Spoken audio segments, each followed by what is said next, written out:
Korea Kaskazini inasifika duniani kote kwa kuwa na sheria ambazo ni za kipekee, kali na wakati mwingine za ajabu ukilinganisha na nchi nyingine yoyote.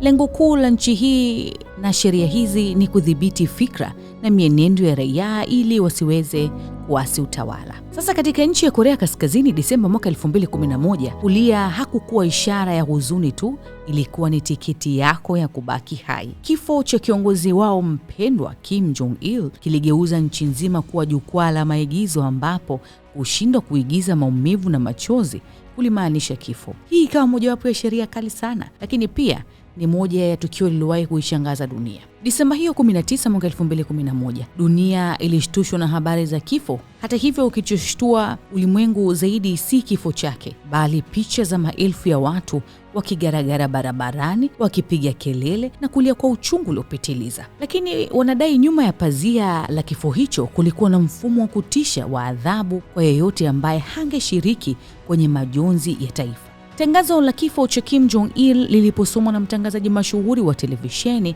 ambaye naye alikuwa akilia, nchi nzima ilisimama. Katika kila kona ya mji mkuu Pyongyang, watu waliamriwa kukusanyika mbele ya sanamu za kiongozi huyo. Mashahidi waliotoroka nchi hiyo baadaye walitoa ripoti kwamba shinikizo la kulia lilikuwa kubwa kiasi kwamba watu walikuwa wakitazamana kwa siri. Ikiwa jirani yako analia kwa nguvu na wewe huna machozi, hofu ya kukamatwa itakufanya uanze kupiga kelele na kujitupa chini ili kuonekana kuwa na huzuni ya dhati. Lakini nyuma ya kifo hichi pia kulikuwa kuna mchakato wa siri, usalama wa taifa, yani SSD.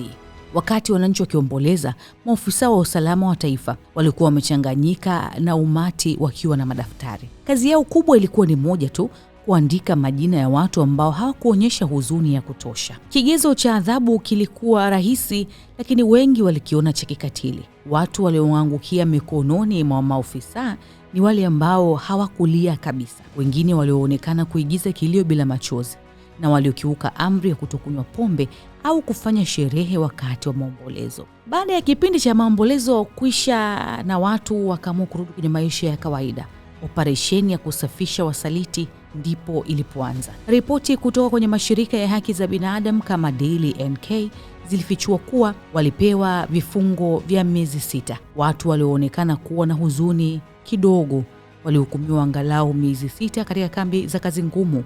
Huko walifanyishwa kazi ngumu kuanzia asubuhi hadi usiku ili kujifunza uaminifu. Lakini wengine walifutiwa hadhi. Familia nzima za wale walioonekana kukaidi maombolezo zilipoteza haki zao.